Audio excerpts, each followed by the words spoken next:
আসসালামু আলাইকুম রহমতুল্লাহ। প্রিয় ভিউয়ার্স, আমার ছোট্ট পারিবারিক বাগানে, সবজি বাগানে টমেটো টমেটো লাল টকটকা হয়ে পেকে আছে। আমি এখন এগুলো ছিঁড়ব। এই যে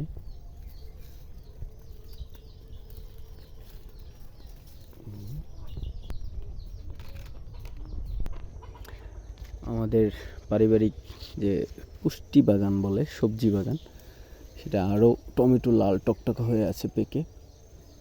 আমি ছিঁড়তেছি, দেখুন। এরকম আপনারাও ছোট ছোট সবজি বাগান করবেন, তাহলে পিওর বিষবিহীন সবজি খেতে পারবেন। আমি যেভাবে করেছি।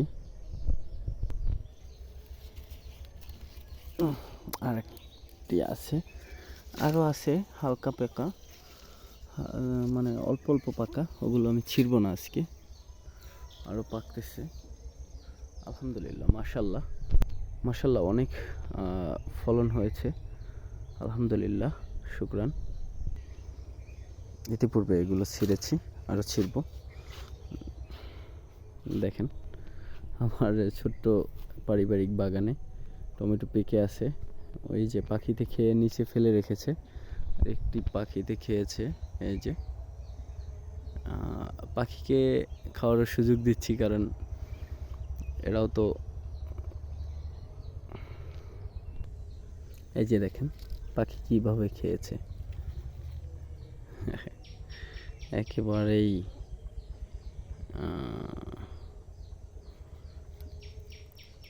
ভিতরে গর্ত করে ফেলেছে খেয়ে। আমি এখন এখান থেকে ছিঁড়ব টমেটো। এই যে ছিঁড়ব। ও হো, আরেকটি খেয়েছে পাখি। হ্যাঁ, পাখিকেও খাওয়ার জন্য সুযোগ দেওয়া উচিত। হাই হাই, আমার আরও একটি, এই পাশে তো খেয়েছি, তারপরে এই পাশ থেকেও আবার আরও একটি টমেটো, যেটা মানে অনেক সাইজে অনেক বড় ছিল, সেটাও খেয়ে ফেলেছে। তো এটা কেয়ার রাখবো না, এটা ছিঁড়ে ফেলবো। এটাও ছিঁড়ব।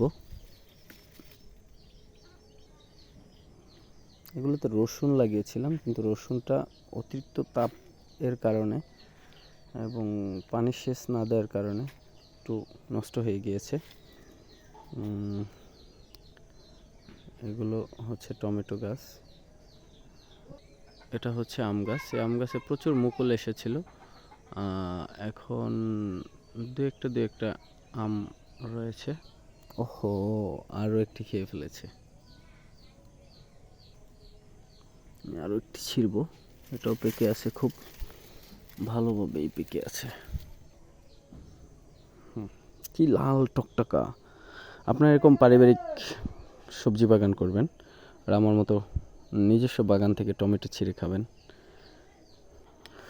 প্রিয় ভিউয়ার্স, প্রচুর পরিমাণে টমেটো পেকেছে, দেখতে পাচ্ছেন।